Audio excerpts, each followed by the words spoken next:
इस सफर में किस्से और कहानियां हैं, कुछ अधूरी सी जिंदगानियां हैं। आप सुन रहे हैं हिंट रेडियो 90.4 एफएम पर मुझे यानी आनंद राज को, और मैं अपने शो जिंदगानियों में कहानी पढ़ रहा हूं अभिजीत त्रिपाठी जी की, जो कि अमेठी के रहने वाले हैं। और कहानी का टाइटल है पोस्ट ऑफिस। कहानी शुरू करता हूं। आज राजीव जी पोस्ट ऑफिस में ठंड से कांपते हुए बैठे हैं। जनवरी का महीना चल रहा है और ठंड बहुत ज्यादा पड़ रही है। आमतौर पर अब बहुत कम ही काम रहता है, किसी की चिट्ठी कभी आती ही नहीं। कभी कभार भूले बिसरे किसी की चिट्ठी आती है। राजीव जी दिन में ऑफिस में आते हैं और देखते हैं कि कोई चिट्ठी पहुंचानी है कि नहीं। जिस दिन उनके क्षेत्र में कोई चिट्ठी आती है वो जाकर उसकी चिट्ठी दे आते हैं, नहीं तो पूरा दिन ऑफिस में बैठकर सबके साथ आराम करते हैं, गप्पेबाजी होती है। आज एक चिट्ठी आई थी। चिट्ठी पर पता लिखा जयनगर, एकदम किनारे का गांव। अब भला इतनी ठंड में इतनी दूर कौन जाएगा। राजीव जी को थोड़ा सा गुस्सा भी आ रहा था। मन कर रहा था कि चिट्ठी फाड़ के फेंक दो। भला आज इतना मॉडर्न जमाना है, इस मोबाइल के जमाने में लोग वीडियो कॉल करते हैं, ये चिट्ठी कौन लिख सकता है।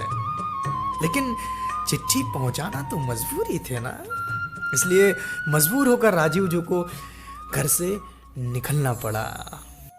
लेकिन चिट्ठी पहुंचाना तो मजबूरी थी राजीव जी की, इसलिए मजबूर होकर राजीव जी को चलना पड़ा। आज ठंड बहुत ज्यादा थी और इसके अलावा धीरे धीरे से थोड़ी सी बारिश भी हो रही थी। वो बाइक से एकदम धीरे धीरे जा रहे थे, लेकिन तब भी ठंड बहुत तेज लग रही थी। उनको बहुत तेज गुस्सा आ रहा था। बारिश होने के कारण ठंड और ज्यादा लगने लगी। अचानक उनके दिमाग में ख्याल आया कि क्यों ना खुद ही रजिस्टर में लाइक कर दें, चिट्ठी मिल गई है और चिट्ठी ना पहुंचाई जाए। वो एक चाय की दुकान पर रुके। फिर उन्होंने अपना थैला खोला और रजिस्टर निकाला। फिर उनके मन में विचार आया कि एक बार चिट्ठी को पढ़ तो लूं, आखिर क्या लिखा है इसमें। राजीव जी ने लिफाफा खोला और चिट्ठी निकाली और उन्होंने चिट्ठी पढ़नी शुरू की। दोस्तों, यहां पे लेता हूं एक छोटा सा म्यूजिकल ब्रेक, क्योंकि कहानी बहुत ही है इंटरेस्टिंग, और इसके बाद बताऊंगा कि आगे क्या है लिखा उस चिट्ठी में। फिलहाल मैं बता दूं कि आप सुन रहे हैं हिंट रेडियो 90.4 एफएम पर मुझे यानी आनंद राज को, और शो चल रहा है जिंदगानियां। यदि आप मुझसे कुछ बात करना चाहते हैं, कुछ पूछना चाहते हैं, तो आप बेशक मुझे इंस्टाग्राम और फेसबुक में स्टोरी टेलर आनंद राज के नाम से मुझसे जुड़ सकते हैं। और हाँ, इस 2 वीक के कैंपेन में यदि आप हमसे साझा होना चाहते हैं, अपनी लिखी हुई चीजें हमसे शेयर करना चाहते हैं, तो बेशक आप हमें कमेंट करके बता सकते हैं, और आपकी लिखी हुई चीजों को मैं पढ़ूंगा अपनी आवाज में, only on hint radio 90.4 FM पर। उन्होंने चिट्ठी पढ़नी शुरू की। मेरी प्यारी राधिका, कैसे हो? मम्मी पापा कैसे हैं? तुम मेरी चिंता मत करो, मैं एकदम ठीक हूं। मैं समय से भोजन करता हूं और आराम भी करता हूं। मुझे पता है कि तुम मुझसे नाराज रहती हो। पिछले महीने मैंने आने का वादा किया था, लेकिन आ नहीं सका। तुम्हारी चिट्ठी मिली थी मुझे पता है कि तुम बहुत परेशान हो, तुमको मेरी चिंता रहती है, तुम मेरी आवाज सुनना चाहती हो, लेकिन क्या करूं, जब से कश्मीर में मेरी ड्यूटी लगी है मैं कॉल नहीं कर सकता। यहां पर मोबाइल का नेटवर्क ही नहीं रह पाता। हाँ, चिट्ठी लिख सकता हूँ, लेकिन पोस्ट ऑफिस थोड़ा सा दूरी पर है, इसलिए महीने में एक ही बार चिट्ठी लिख पाता हूँ। लेकिन तुम चिंता मत करो, मैं एकदम ठीक हूँ, मुझे कुछ नहीं होगा। लेकिन तुम चिंता मत करो, मैं एकदम ठीक हूँ, मुझे कुछ नहीं होगा। वहाँ गांव में मौसम कैसा है? यहाँ पर तो बहुत ठंड पड़ती है, हर जगह बर्फ ही बर्फ रहती है।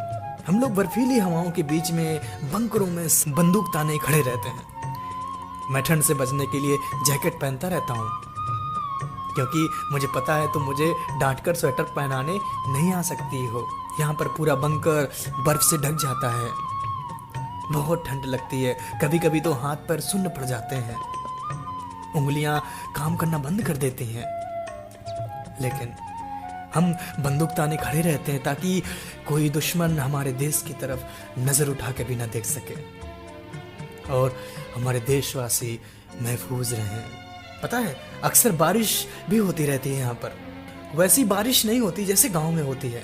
यहाँ पर पानी से ज़्यादा बर्फ गिरती है। मुझे अक्सर याद आता है कि मैं बारिश में भीगने के लिए छत पर भाग जाता था और तुम पीछे पीछे छाता लेकर दौड़ती हुई मेरे पास आती थी।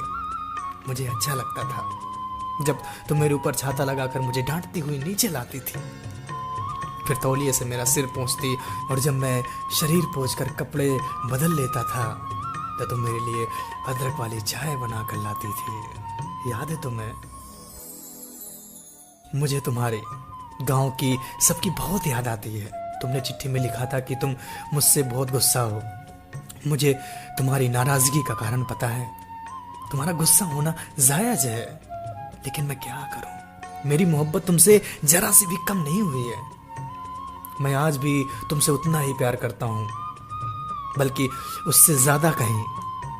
लेकिन मैं अपने वतन से भी प्यार करता हूं। राजीव जी इसके आगे पढ़ने की हिम्मत नहीं जुटा सके। उन्होंने तुरंत चिट्ठियां रखी और जयनगर की तरफ निकल पड़े। ठंडी के दिनों की शाम थी, काफी अंधेरा हो चुका था। राजीव ने बाइक में लाइट ऑन कर दी। अब उन्हें जरा से भी ठंड नहीं लग रही थी। बारिश में भीगना भी उनको जरा से भी बुरा नहीं लग रहा था। उनको आज पता चल गया कि सच्चा इश्क क्या होता है। हमारे सैनिक भी सच्चा प्रेम करते हैं। उनकी मोहब्बत वही है, बस माशूक की जगह वतन की माटी ले ली है उन्होंने। प्रेम वही रहता है, वही बारिश, वही हवाएं, वही गीत। बस महबूब बदलने पर मायने बदल जाते हैं। आज की कहानी इतनी ही। तो दोस्तों, जरूर बताइएगा आज की कहानी कैसी लगी आप सभी को। मुझे इंतजार रहेगा।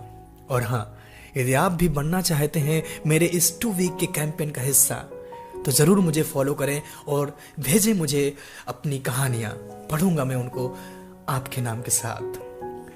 आप मुझे इंस्टाग्राम और फेसबुक और यूट्यूब में आनंद राज स्टोरी टेलर के नाम से जुड़ सकते हैं मुझसे। और जो भी दोस्त इस कहानी को अभी नहीं सुन पाए हैं, वो मेरे यूट्यूब चैनल पर दोबारा इस कहानी को सुन सकते हैं।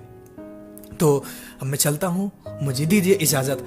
कल फिर मिलूंगा किसी खास स्टोरी के साथ, इस 2 वीक के अपने कैंपेन के साथ, किसी खास एहसास के साथ जो होगा हमारी इस बारिश और सर्द हवाओं से संबंधित कुछ खास पहलू जो होंगे आपके, बस जुबां मेरी होगी।